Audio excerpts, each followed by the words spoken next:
Pour l'instant, je vous propose de découvrir notre ami qui s'appelle Billy. Vous ne le connaissez peut-être pas encore, vous, mais vous allez voir, il va nous faire découvrir un magnifique jardin, celui de la Balue. Bonjour Billy.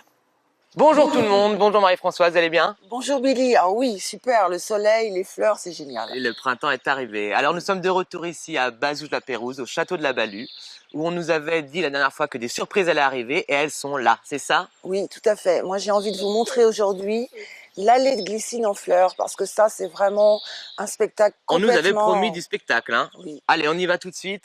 On Très va aller voir la spectaculaire. glycine, vous allez voir Laurence, c'est vraiment magnifique. Alors expliquez-nous, cette glycine, elle n'est pas toute seule, hein? Non, en fait, il y a 22 pieds de glycine qui sont anciennes, hein, et qui sont disposées en arches. La glycine, c'est toujours beau, Bah oui, oculaire. parce que moi je vois, j'en ai une à la maison, Oui. et j'ai énormément de feuilles. Et là, il n'y en a pratiquement pas. Quel est votre secret? Dites-moi tout. Eh ben, c'est parce qu'on la taille beaucoup. D'accord. Et c'est ce que j'aurais envie de donner comme conseil. C'est beaucoup de travail, parce que si vous ne les avez pas bien taillées, à l'entrée de l'hiver et surtout avant le printemps, si vous n'avez pas sélectionné les bourgeons fleuraux, vous aurez des feuilles en même temps que les fleurs. Et l'idée, c'est d'avoir que des fleurs au début de la floraison. Bah oui, parce que là, c'est vraiment magnifique. On voit là, c'est violet. Alors, elles n'ont pas trop souffert là avec la pluie et tout ça qu'on a eu? Non, cette année, elles sont en retard, hein. La végétation était en retard, on en avait parlé la dernière fois. C'est vrai. Et d'habitude, c'est 15 avril, 18, et là, c'était plutôt 25, 26. Donc là, le jardin a pris le temps de venir plus doucement. Voilà, donc Mais pour qu'on l'ait plus longtemps, peut-être. Exactement, elles vont se prolonger, c'est le moment de venir les voir, et on retaillera. D'accord. Et on aura une repousse au mois de juillet, c'est ça? Oui, on aura une deuxième floraison, moins spectaculaire, mais très intéressante aussi au mois de juillet. D'accord. Et du coup, on a cette belle allée verte là. Comment on fait pour avoir une belle pelouse bien verte comme ça? Billy, on triche. Ah, alors, On triche, on triche. En fait, j'offre à la glycine un beau tapis vert tous les ans, je ne peux pas résister. Donc pour nos auditeurs, en fait, il faut qu'ils demandent quand même à leur peut-être paysagiste, parce que on a triché, on a fait du plaquage. D'accord. Mais c'est tellement beau. C'est vrai. Alors écoutez Laurence, on se retrouvera tout à l'heure pour une nouvelle surprise. On va voir plein de choses ce matin et on va apprendre plein de choses. Allez, à tout à l'heure. Merci beaucoup Billy pour cette magnifique découverte. Je propose maintenant de retrouver l'ami Billy justement au jardin de la Balue qui est très bien entouré. Billy, dites-nous, continuez la visite. Oui, effectivement, donc nous sommes de retour ici au jardin de la Balue et nous allons découvrir en déambulant comme ça ce petit coin très sympa où il y a la collection de buis, c'est ça? Oui, on est dans une autre partie du jardin, le jardin des Douves, que j'ai développé depuis une dizaine d'années. Et il y a une extraordinaire collection de buis. Alors, une collection botanique. Vous voyez, toutes ces espèces sont différentes. J'en ai 77. On voit bien la pousse de l'année, là, ils sont magnifiques. Effectivement, là on voit bien, c'est beaucoup plus clair, c'est la pousse de cette année. Hein. Ça a bien pris 10-15 cm par endroit. Hein. Oui, ils sont, comme vous le voyez, Billy, ils ne sont pas taillés. C'est ça, on les laisse entiers? Voilà, on ne les taille pas, on les laisse dans leur port naturel pour effectivement observer leurs particularités de chacun. Certains poussent fastigiés, d'autres avec des pores étalés, grandes feuilles, petites feuilles, voilà. Mais d'ailleurs, pourquoi est-ce qu'on coupe les buis du coup? Parce qu'on se demande On pourquoi. taille les buis pour faire des taupières. Mais là, Pour que l'idée, ce soit joli. c'est la collection botanique, vous voyez. D'accord. Donc, alors du le coup, gros la problème pyrale. aujourd'hui, hein, la question de tout le monde, c'est la pyrale. C'est un papillon qui pond des œufs, qui libère une chenille verte qui va manger les feuilles. Alors comment faut faire quand on a du buis à la maison? Comment on procède? Oui, alors on aime nos buis, c'est une plante merveilleuse, et je voudrais pas que les gens pensent qu'il ne faut plus avoir de buis chez soi. Il y a des solutions. La pyrale, on peut l'arrêter. Il y a une solution biologique. Alors, vous voyez, Jean-Paul... Qu'on retrouve, on avait vu Jean-Paul la dernière fois à la taille du rosier. Montrez-nous le piège avant de le poser. Nous sommes en train d'installer des pièges qui vont avec donc de l'eau et un produit spécial qui est une ferrormone qui va attirer spécifiquement le papillon. D'accord. Donc on met ça dedans, c'est le piège, on l'achète on l'achète en magasin en jardinerie. Voilà. On met la ferrormone spécifique et on va accrocher les buis de distance en distance à proximité de ces buis. D'accord, en hauteur comme ça.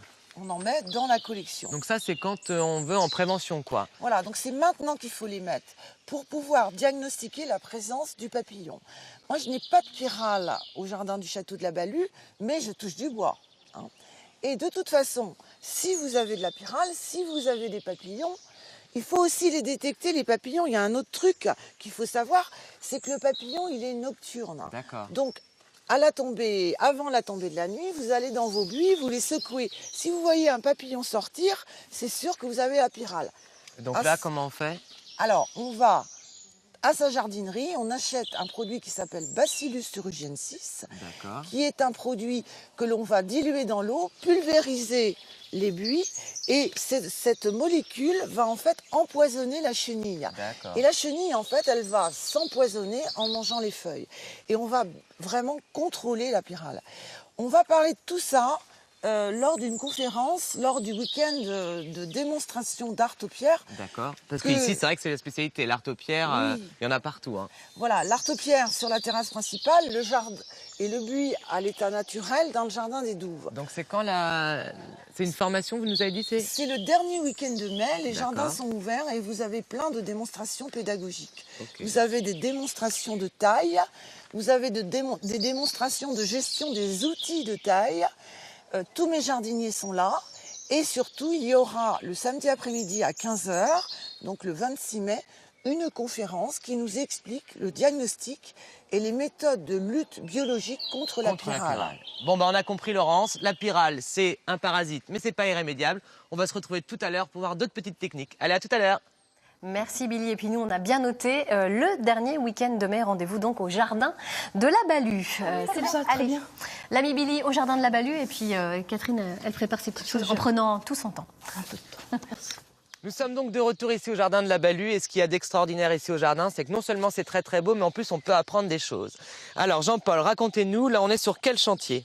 Là, on est sur les tailles des allées, les bordures des allées. D'accord. C'est une chose qui est effectuée tous les printemps pour remettre tout... bien d'équerre, bien droit, quoi. Bien d'équerre et bien droit. Donc nous tendons des cordeaux entre des repères et des bornes qui restent, elles, à l'année. Celles-ci restent à l'année. Donc ça, c'est notre repère qu'on a mis une seule fois. Un petit cordeau, on met sur la plus longue distance pour que ce soit bien droit. Et après, première étape, avec cet outil, on vient trancher, c'est ça? Et on vient trancher, donc on se met juste à champ, comme ça. D'accord. On donne un coup de pied sec. Et on enlève l'excédent. Alors là, je vais essayer un peu. On peut enlever profondément comme on doit faire? Oui, puisque on peut... Ici, bon, c'est fait régulièrement, donc c'est facile à faire. En plus, c'est sablonneux, l'allée est sablonneuse.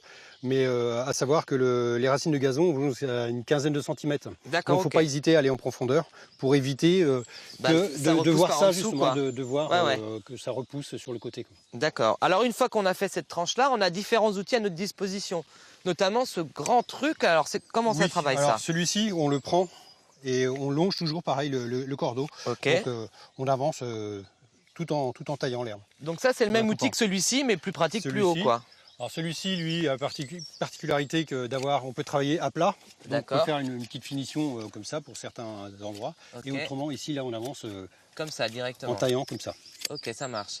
Voilà. Et alors, je vois ça, là, comment ça s'appelle, ce petit truc-là? Ça s'appelle une force. Donc, une force? Une force, oui. Alors, à l'origine, c'est fait pour tailler la laine sur les moutons.